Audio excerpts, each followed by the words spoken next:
If you don't, if you can take one. Well, thank you very, very much. I want to have another big hand for Jason Waski. I think Jason is just a superb human, and we're lucky to have him here in Maryland. And thank you all for what you've done. And I was so happy to hear what Tony said. That made so much sense about you all here made the difference for the Affordable Care Act. And that's because this is Montgomery County, and I love Montgomery County. And I've been coming here for many years, and many of you will know, Jane and Mark and others, that I first started coming here 20 years ago to work on the gun issue. And I'll never forget, in 1988, we passed a landmark law banning Saturday night specials. The gun lobby took it to referendum, and they spent $7 million. We spent about 10% of that. It looked like we were going to lose. I thought we might lose, and then right before the election, our pollster, top national pollster, said, "Vinny, you're not going to lose. You know why? You have something in Maryland that no other state has." And I said, "What's that?" He said, "Montgomery County." He said, "No matter what the gun lobby does, they can't budge Montgomery County." And he was absolutely right. There's $7 million to overturn our law all across the state. Our poll numbers went down. They stayed exactly where they were in Montgomery County, and 60% for, and we won. 70%. So since then, I've loved Montgomery County, and our progress here in Maryland, you guys have all made it happen. So I have a big hand for all of you here in Montgomery County. So we were all thrilled on June 28th, as Jason said, when the Supreme Court upheld the Affordable Care Act. That was a historic moment for America. And I want to talk to you for a second about how we got there and how Maryland helped get us there and where we're going from here. What I've handed out to you all is a packet that at the front of it is an article by Fraser Smith, the top Maryland political columnist, that was in the Daily Record. The title is "Healthcare Reform Started Here."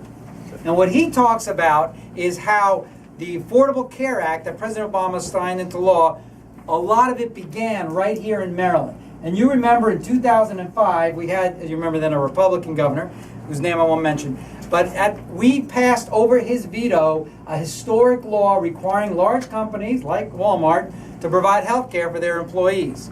And that got incredible national attention. And although the courts ruled that a state couldn't do that, the passage of that law really reignited the health care debate. Things have been dormant on health care until we reignited it right here in Maryland. And guess what? Since then, Walmart endorsed employers being required to provide health care.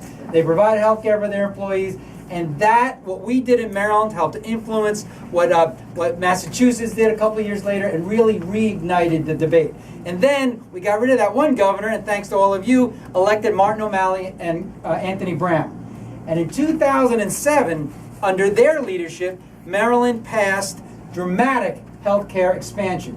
Several measures. A dramatic expansion of Medicaid, allowing young people to stay on their parents' health care up to age 25, and closing the prescription drug donut hole for many seniors, all of which became critical elements of the Affordable Care Act.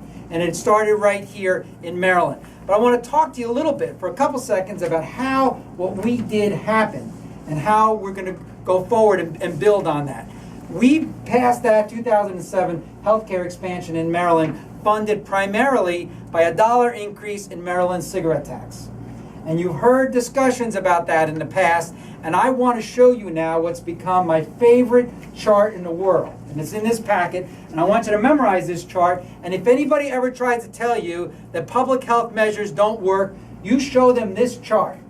You look at this chart, you'll see that over the last 10 years, Maryland's smoking rate has dropped 32%. Double the national average. Double the national average, saving 70,000 people from preventable tobacco-caused death and saving hundreds of millions of dollars of healthcare costs. But if you look at this graph, you'll see that the drops happened every time the tobacco tax went up. It didn't go down much other times, and when the tobacco tax went up, the smoking went down. And that has allowed us to save these lives and raised over $140 million per year, which has enabled us to fund expansion of health care to over 100,000 lower-income parents. Over 100,000 parents and over 300,000 parents, children, and seniors who didn't have health care before now had it. And we went beyond the numbers to find out how is this impacting people's lives. how are people impacted by this? And I want to tell you a story, because stories tell it all, and I want you to remember this story, because it really has affected my life a lot. We had press conferences all around the country to celebrate the healthcare expansion in Maryland, and one of them was in Garrett County, where the Republican delegate, Wendell Beitzel, voted for the healthcare expansion. And with us there was a woman named Crystal Moon. And Miss Moon told us how for years she had no health care. Her husband worked full time. She was raising her kids. She was desperate for health care. So she went to the local health office and said, can you provide health care for my kids at least? And they told her, Miss Moon, we can, and in addition, under this new law that Governor O'Malley just signed, there's health care for you. She didn't know that. She got her Medicaid card. A few weeks later, she was feeling very ill.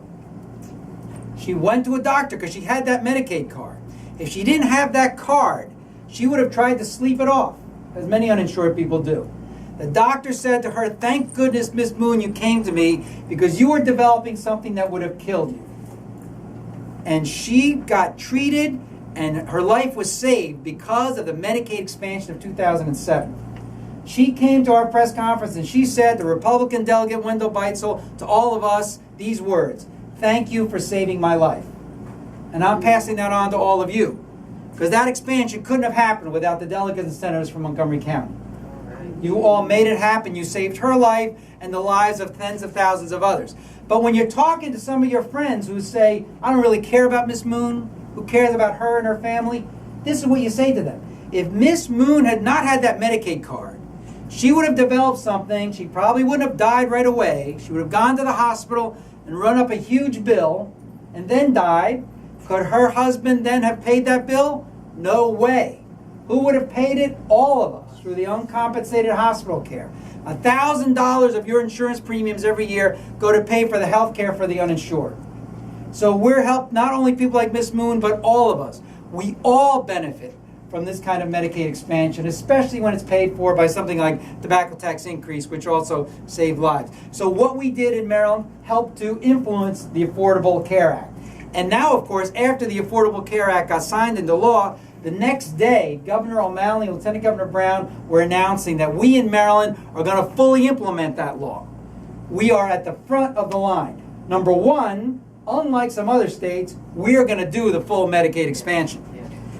The governor of Florida and Texas may say they don't want the money. Governor O'Malley wants the money.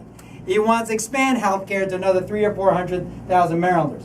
Secondly, we are at the real front lines of creating a health care exchange under the new law that makes sense, that does it right, that not only expands health care to people, but also makes health care more affordable. And we at Health Care for All Coalition are working closely with the governor's office to make sure that it's done right.